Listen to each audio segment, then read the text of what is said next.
A fiery debate has stirred India. I'm sure you've heard or read about it. This debate is about overwork.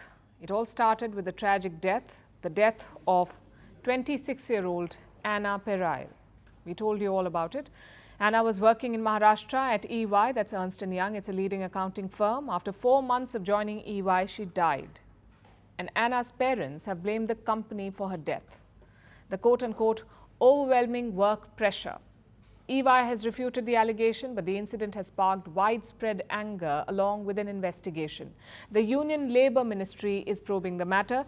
This week, officials inspected the EY office where Anna was working, and new details have emerged. The office has operated since the year 2007, but without a state permit. And this is a key labour permit. It regulates work hours of employees. But the EY office was functioning without it. So while the investigation into the death is still on, this development has added fuel to the fire. Meanwhile, in northern India, a similar case has emerged. A woman has died in the city of Lucknow, 45-year-old Sadaf Fatima.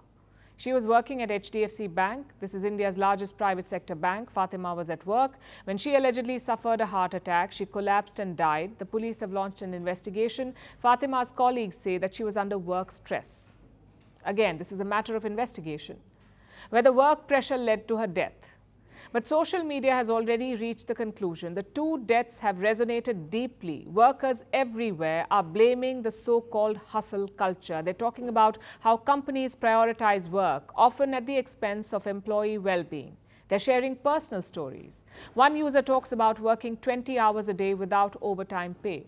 Another talks about being guilt-shamed at work, being mocked for leaving on time. These examples are everywhere, and these concerns are serious. But I'll also say what's politically incorrect. There's another side of the story. Some users say that this culture promotes innovation, that working long hours drives growth, and many workers choose the extra hours out of passion. They want to work more. Finance Minister Nirmala Sitharaman has weighed in too. She argued that young workers are unable to cope with stress and that people should learn to handle pressure and build inner strength. Frankly, this is a complicated issue, and both the arguments have merit. On the one hand, India does have a problem of overwork, among the worst in the world, in fact.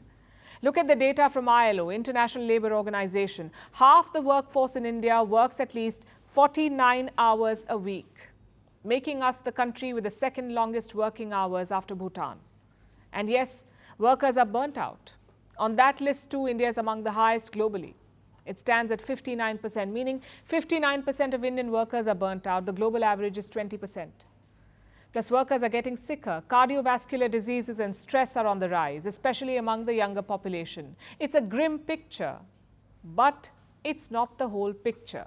Work alone is not contributing to poor health and burnout. People are not sleeping enough, not exercising enough. Junk food consumption is on the rise. There is a loneliness epidemic. No wonder we are burnt out. Plus, India is not an isolated case here. The world over, an average worker puts in 9.2 hours of unpaid overtime work every week. So it's not limited to India or to some companies. It's a wider cultural issue. It's a global problem. We live in a digital era. We carry our work with us everywhere we go, on our laptops and on our phones. It's always a call or a text or an email away. And if not, it's on our minds. So regulating working hours may be an unrealistic expectation in today's world. Instead, we should change our mindsets. We are still confusing overwork with hard work or with productive work. These are not the same things. So let me say what I've said before. Work hard, work as much as you want, as long as you want to, as long as you can. But also try to find a balance. Companies will always want you to work more. You have to learn how and where to draw the line.